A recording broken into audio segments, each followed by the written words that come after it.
Next week marks 5 years since the nation's worst school shooting took place at Sandy Hook Elementary, killing 20 children and 6 staff members. The massacre did not, as some had hoped, become a transformative moment and lead to policies restricting gun access. But the killings did lead school districts to ramp up security measures, including lockdown drills, hiring police officers, and installing cameras and metal detectors. Now advocates in a growing number of states are pushing those efforts a step further by lobbying for state laws that would allow educators to carry concealed weapons in classrooms. Correspondent Kavitha Cardoza with our partner Education Week traveled to West Union, Ohio for our weekly segment, Making the Grade. It's a peaceful morning on this lush 200-acre private property in rural Ohio. That is, until class starts. Slow it down. I want a dead center every time. The 200 students at this firing range all work for school districts. They're teachers, principals, bus drivers. We actually had the lunch lady in here. I know she did not wear her hairnet while she was doing the training.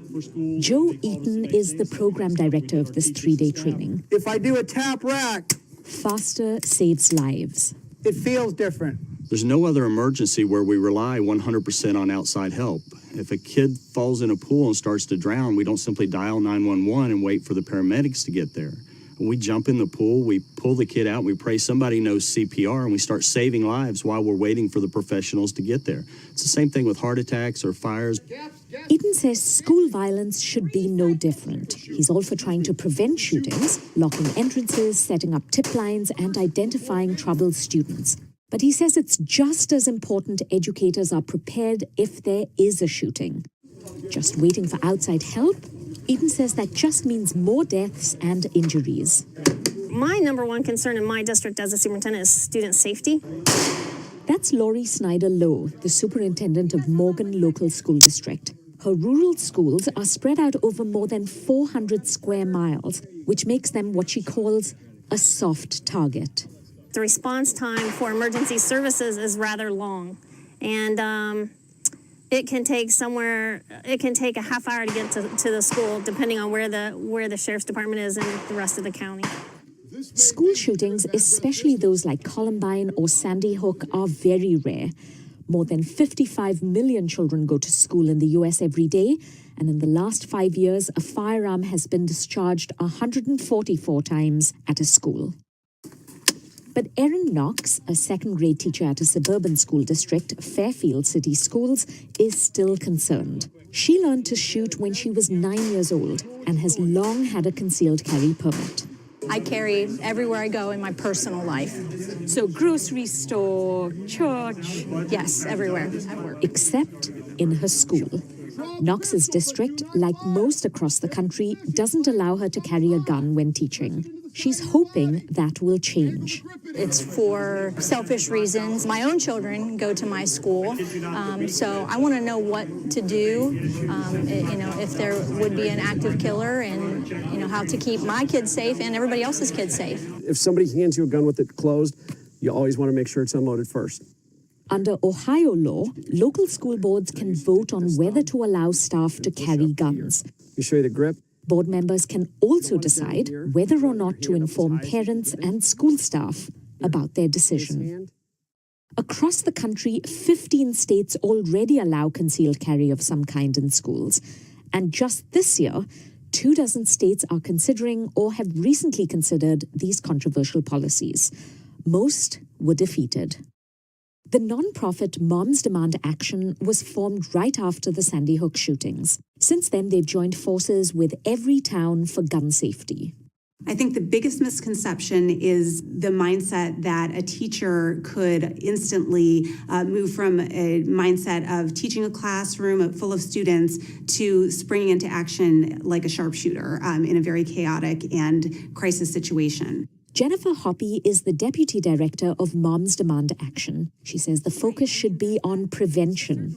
An educator is there to nurture and care for and educate students, and to put the burden of being a crisis responder on them, it just isn't fair, especially when, research has shown that even highly trained police officers in crisis situations frequently don't hit their targets. But the notion of arming teachers is becoming very popular. Why do you think that is? I think it's because the gun lobby, they have a priority of normalizing guns into every situation, into making us accept guns everywhere for anyone with no questions asked. According to a 2017 Pew study, 55% of adults are against allowing teachers and officials to carry guns in schools. In fact, all the major teacher, principal, school employee, and security organizations oppose guns in schools, except when carried by a police or security officer. They say it would distract from teaching, lead to fatal accidents, as well as increase liability insurance costs. John Moffitt is a retired principal in Montana. Even though it's been more than 30 years, he vividly remembers walking down a school hallway one day and seeing a student he knew carrying a gun. As he passed me, he fired a shot. It hit me in the side and passed right through my body and knocked me to the floor, fired a second time. Moffitt has been shooting since he was 12, but all his experience didn't prepare him for terrified students crying and screaming as they rushed out the building. Absolute chaos, absolute pandemonium. Imagine what would happen if you introduce into that scene somebody on staff carrying a weapon and running adrenaline charged into that scene. It's almost impossible for me to imagine that it wouldn't have been worse. Carry a concealed handgun in a school? Earlier this year, Montana lawmakers debated a measure that would have allowed staff to carry guns in schools. Guns in the hands of law-abiding citizens stop criminals from killing people. It's that simple. Moffitt, who volunteers for the organization Moms Demand Action, testified against the proposal. It didn't pass.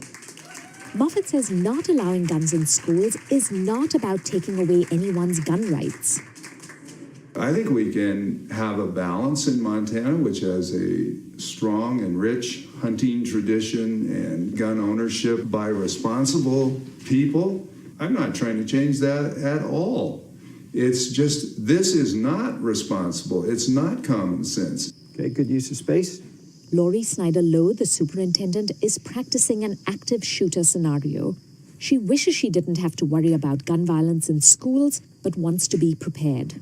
I was very terrified. I would agree that guns have no place in schools. In a perfect world, yes, but the reality is that in today's society, guns have been brought into school many, many times and caused very much death and injury to many children and staff members. For PBS NewsHour and Education Week, I'm Kavitha Cardoza in West Union, Ohio. And connected to this online, a poet with a personal connection to the 2012 mass shooting at an elementary school in Newtown, Connecticut, shares a new anthology of poems and essays about gun violence. That's at pbs.org/newshour.